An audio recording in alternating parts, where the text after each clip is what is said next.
जय श्री राम। आइए आइए एक रचना प्रस्तुत है जीवन रहस्य के बारे में।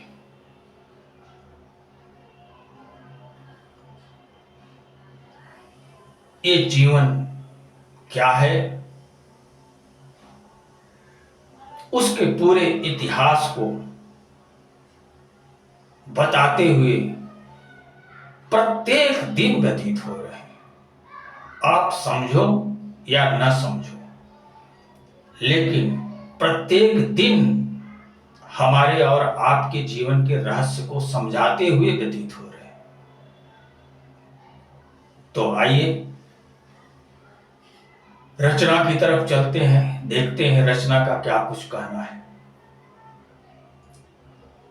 रात दिन आते जाते रहे हैं, रात दिन आते जाते रहे हैं, मौत जीवन बताते रहे हैं। रात दिन आते जाते रहे हैं, मौत जीवन बताते रहे हैं। बात सुन कोई जीवन संवारा, बात सुन कोई जीवन संवारा, सुन भी कुछ जग भुलाते रहे हैं।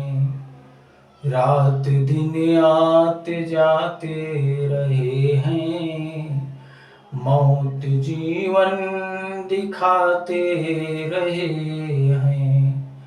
मौत जीवन बताते रहे हैं। जिंदगी राज हर दिन बताते, शुभ सवेरा ही नर जन्म तेरा। दोपहर ही है जन की जवानी, शाम ही वृद्धपन तेरा मेरा। शाम ही वृद्धपन तेरा मेरा।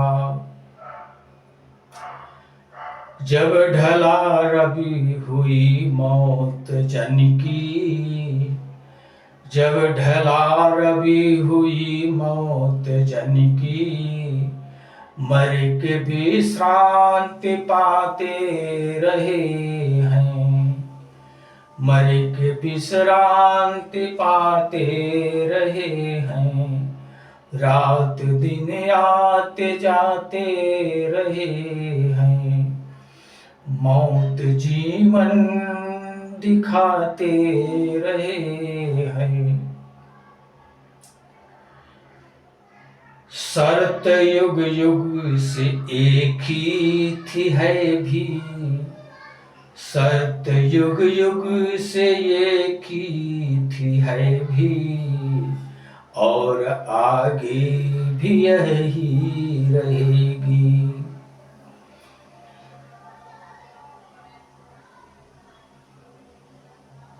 शर्त युग युग से एक ही थी है भी, और आगे भी यही रहेगी। कौन मैं जान लेगा ये जो भी, कौन मैं जान लेगा ये जो भी, मौत की प्रक्रिया तब थमेगी। मौत की प्रक्रिया तब थमेगी। बद्ध आत्मा बने मुक्त आत्मा, बद्ध आत्मा बने मुक्त आत्मा, शिवपन संत पाते रहे हैं। बद्ध आत्मा बने मुक्त आत्मा, शिवपन संत पाते रहे हैं। शिवपन संत पाते रहे हैं। रात दिन आते जाते रहे हैं, मौत जीवन बताते रहे हैं, मौत जीवन दिखाते रहे हैं। बात सुन कोई जीवन संवारा, सुन भी कुछ जग भुलाते रहे हैं, सुन भी कुछ जग भुलाते रहे हैं। जीव और शिव के पन में अंतर, जीव और शिव के पन में अंतर, जीव है बोध तो शिव सागर, जीव है बूंद तो शिव सागर। जीव विषयी बनापन भुला के, जीव विषयी बनापन भुला के, मुक्त होगा पुनः पन को पाके, मुक्त होगा पुनः पन को पाके। शंभु शिव उर में बसा है, शंभु शिव उर में बसा है, ज्ञानी उर दर्श पाते रहे हैं, ज्ञानी उर दर्श पाते रहे हैं।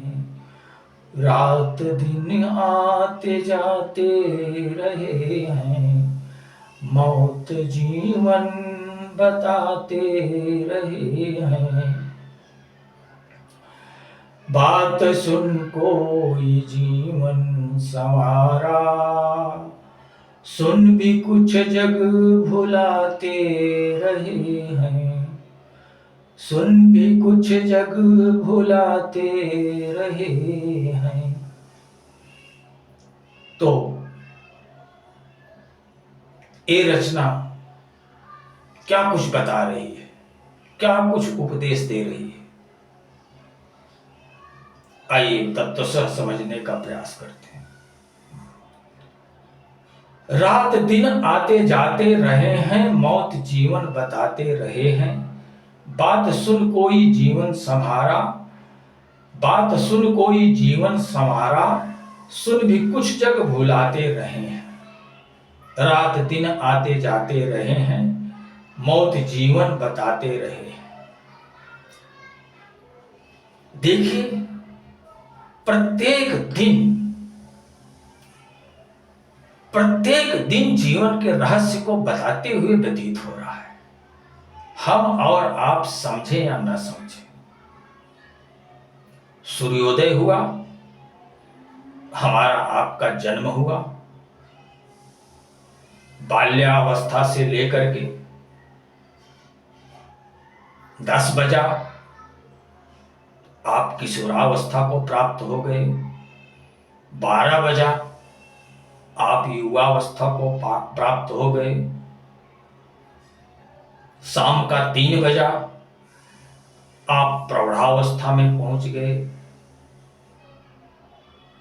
और जब शाम हो गई तो आप वृद्धावस्था को प्राप्त कर लिए, और जैसे ही सूर्यास्त हो गया वैसे ही ये जीवन समाप्त हो गया, जीवन की इति तट पे जीवन पहुंच गया और इस संसार से मिट गया। अब उसके आगे क्या है? रात्रि है। रात्रि मृत्यु के द्योतक है। रात्रि में लोग क्या करते हैं? रात्रि में लोग विश्राम करते हैं, सोए खोए पन में पहुंच करके खोई हुई ऊर्जा को पुनः प्राप्त करने के लिए ओ चेतन अवस्था से मिट करके अचेतन अवस्था में प्रविष्ट हो जाते हैं, और उसमें 2, 4, 6 घंटे खोए रहते हैं, डूबे रहते हैं।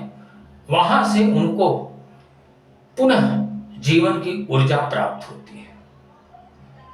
और जब पुनः सवेरा होता है तो पुनः लोग तरोताजा होकर के उठते हैं और अपने नित्य कर्म में लग जाते हैं। तो इस तरह से जो ये दिन और रात है, ये जीवन और मृत्यु की द्योतक है। ठीक उसी तरह हमारा और आपका जीवन है। सूर्योदय हुआ, हमारा आपका जन्म हुआ। दोपहर हुआ, हमारी आपकी जवानी आई, घर संसार बसाए, प्रयत्न किए, धनोपार्जन किए, दान पुण्य किए, अपने पुरुषार्थ को, अपने पराक्रम को जगाने का प्रयास किए। उसके बाद शाम हो गई, वृद्धावस्था आ गई, शरीर जर्जर हो गया, सूर्यास्त हो गया, हम शरीर छोड़ करके चले गए। तो इस तरह से प्रत्येक दिन जो है ये जीवन के रहस्य को बता रहा है। इसे कोई समझे या न समझे, जो इसे समझ पा रहा है वो अपने जीवन को सार्थक बनाने का प्रयत्न कर रहा है, अपने जीवन को सार्थक बनाने का प्रयास कर रहा है। और जो इस चीज को नहीं समझ पा रहा है वो माया के चक्कर में, कंचन कीर्ति कामनी के आगोश में फंस करके आनंद लेते हुए जीविकोपार्जन कर रहा है। उसका समय, जीवन सृजन का समय नष्ट होता जा रहा है। और जब शाम की बेला आएगी तो जो जीवन का सृजन करने में व्यस्त है वो प्रसन्न चित्त होगा, क्योंकि वो जीवन को सार्थक बनाने का प्रयास किया है। और हो सकता है कि वो जीवन को सार्थक बना लिया, पूर्ण बना लिया, जीवन को धन्य बना लिया हो, ऐसा भी हो सकता है। तो यदि उसे कामयाबी मिल गई, यदि उसे सफलता मिल गई, तो उसका वृद्धावस्था भी प्रसन्नता में व्यतीत होगा। वो उस वृद्धावस्था में कभी गमगीन नहीं होगा, निराश नहीं होगा, हताशा में खोएगा नहीं, चिंता में वो खोएगा नहीं। लेकिन वहीं दूसरा व्यक्ति जो कंचन कीर्ति कामनी के चक्कर में उनके साथ में आनंद लेते हुए जीविकोपार्जन किया है, वो शाम की बेला में, वो वृद्धावस्था में पहुंच करके शोक संतप्त हो जाएगा। क्यों? क्योंकि वो अपने जीवन को निरर्थक होकर के इस संसार से जा रहा है, इसलिए वो शोक संतप्त हो जाएगा। लेकिन जो जीवन को सार्थक बनाने का प्रयास किया है वो प्रसन्न चित्त होगा। दोनों में ये अंतर देखने को प्राप्त होगा आपको।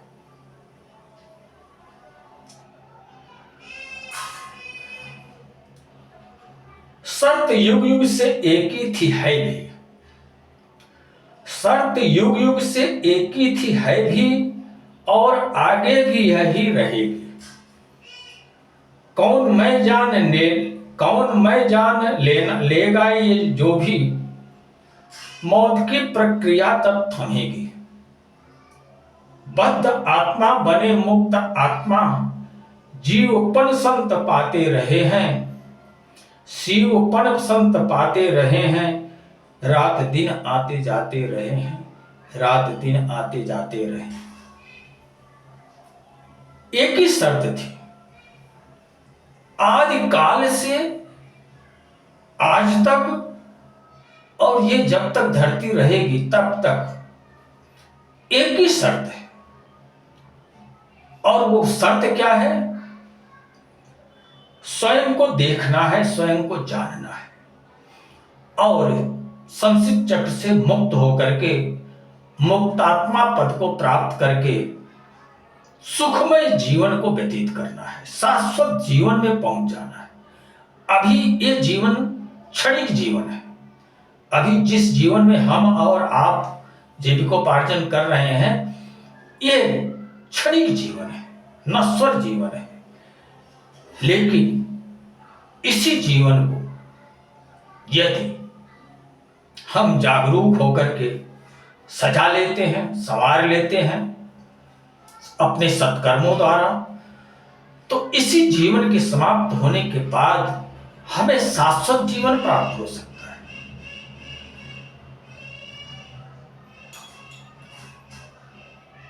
शाश्वत जीवन, शाश्वत जीवन किसे कहते हैं? जो जीवन ईश्वर की तरह अमरत्व को प्राप्त हो, ईश्वर की तरह शाश्वत हो, ऐसा जीवन कब प्राप्त होगा? जब हम और आप जीते जी स्वयं को देख लेंगे, जान लेंगे और अपने जीवन की पूर्णता को प्राप्त करके इस संसार से जाएंगे, तो हमको और आपको शाश्वत जीवन की प्राप्ति होगी।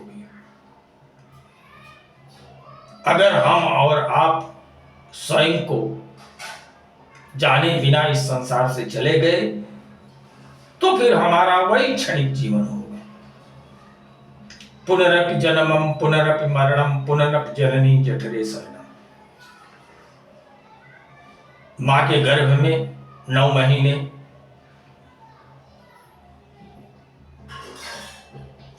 फिर बाहर आओ, भौतिक तय तापों में तपो,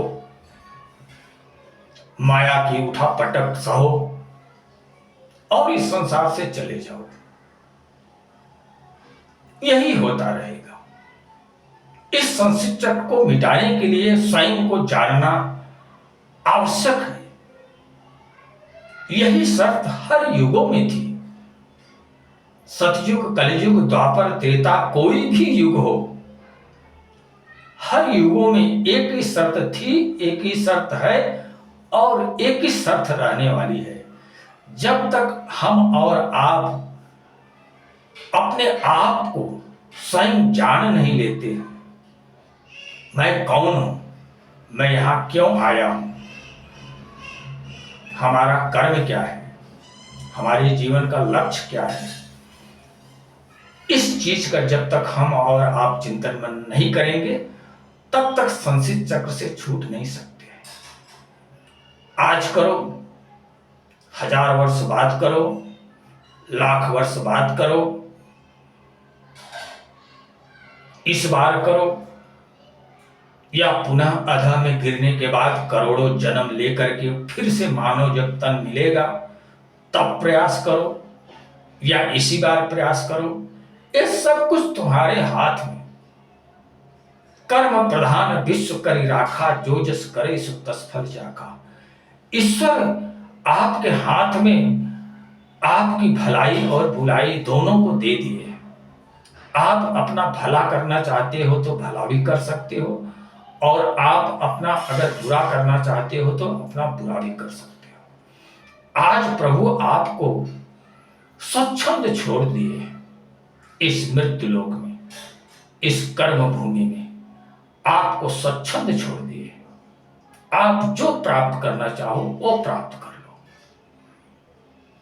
चाहे ऊर्ध्व लोकों में गमन करके अपने शाश्वत जीवन को प्राप्त कर लो, चाहे अपने इस दुर्लभ नर्तन को पुनः अधः योनियों में गिरा करके पशु पक्षी कीट पतंगा बना लो। ये सामर्थ्य आज प्रभु आपके हाथों में ही दे रखे और उसमें प्रभु किसी तरह का कोई हस्तक्षेप नहीं कर रहा है। सिर्फ और सिर्फ आपकी श्वासों को चला करके जितनी श्वासें वो आपको प्रदान कर दिए हैं, उतनी श्वासों तक आपको वो जिलाने के लिए मजबूर है, विवश है। तब तक वो आपको जिलाएंगे ही जिलाएंगे। आप चाहे सत्कर्म करते हुए जीविकोपार्जन करो या दुष्कर्म करते हुए जीविकोपार्जन करो, वो आपका अपना कर्म है और उन्हीं कर्मों द्वारा आपके भाग्य का सृजन हो रहा है। आपका अधः पतन हो रहा है या तो आप ऊर्ध्वगामी बन करके अपने दिव्य लोकों की तरफ बढ़ रहे हो। अगर इस संसार में सज्जन बन करके सात्विक विचारधारा को धारण करके जीविकोपार्जन कर रहे हो, प्रभु चिंतन मनन में खोए हुए हो, तो निस्संदेह आप ऊर्ध्वगमन कर रहे हो, ऊपर उठ रहे हो। लेकिन यदि ऐसा आप नहीं कर रहे हो तो निस्संदेह आप अधोगति की तरह ही गिर रहे हो, नीचे की तरफ ही गिर रहे हो, आप ऊपर की तरफ नहीं उठ रहे हो। यही आपके जीवन का सच है। जीव और शिव के पन में अंतर, जीव है बूंद तो शिव सागर। जीवपन में और शिवपन में अंतर है और शर्त यही है कि जीव को जीवपन से निकल करके शिवपन का एहसास करना है, शिवपन को प्राप्त करना है। और वो पन तभी प्राप्त हो सकेगा जब हृदय में जाकर के अपने आप को देखोगे, अपने अस्तित्व को देखोगे कि मैं कौन हूं, मैं कैसा हूं, मैं कितना विशाल विराट हूं, मैं कितना सुखमय शांतिमय आनंदमय हूं। जब इस चीज का ज्ञान भान आपको होगा तो निस्संदेह आप जीवपन से निकल करके शिवपन को प्राप्त कर लेंगे। अगर जीवपन बूंद है तो शिवपन अगाध सागर है। लेकिन यदि इस संसार के अंदर आकर के माया मोह के चक्कर में फंस करके, भोग विषयों के चक्कर में फंस करके इस माया के सैनिकों के संगति में जाकर के कुविचारी बन जाओगे, कुपंथी बन जाओगे, अधर्मी बन जाओगे, तो आपका शिवपन पाना संभव नहीं है। तब आप शिवपन को प्राप्त नहीं कर पाओगे। लेकिन यदि दैवी शक्ति, दैवी गुण धारण करोगे, उन गुणों में रमण करोगे, सत्य, अहिंसा, प्रेम, दया, तप, ज्ञान, वैराग्य, भक्ति, इन दैवी गुणों में अगर आप रमण करोगे, इन गुणों को अपना मित्र बना करके जीविकोपार्जन करोगे, तो निस्संदेह आप ऊपर उठ सकोगे। निस्संदेह इस संसार में सज्जन के अस्तित्व वाले बन करके जीविकोपार्जन करोगे। शंभुवः शिव उर में बसा है, ज्ञानी उर दर्श पाते रहे हैं, ज्ञानी उर दर्श पाते रहे हैं, रात दिन आते जाते रहे हैं, रात दिन आते जाते रहे हैं। और वो ब्रह्म कहीं और नहीं है, सबसे नजदीक, सबसे करीब अगर आपके कोई है तो वो ब्रह्म ही है, वो आत्म तत्व ही है, जिसकी बदौलत से आप जीवित हैं, जिसकी बदौलत से आप देख पा रहे हैं, बोल पा रहे हैं, सुन पा रहे हैं, चल पा रहे हैं, कुछ कर्म कर पा रहे हैं। वो साथ है तो ही ये सब कुछ संभव हो रहा है। अगर वो साथ छोड़ देगा तो ये शरीर किसी लायक नहीं बचेगी। तो जब तक वो प्रभु साथ में है तब तक उसे देख लो, उसे जान लो, अपने जीवन को पूर्ण बना लो, ताकि संसार चक्र में भटकते हुए नाना तरह के दुख दर्दों को न सहना पड़े। इस रचना का यही कहना है और इसी के साथ अब मैं अपनी वाणी को विराम देना चाहूंगा। जय श्री राम।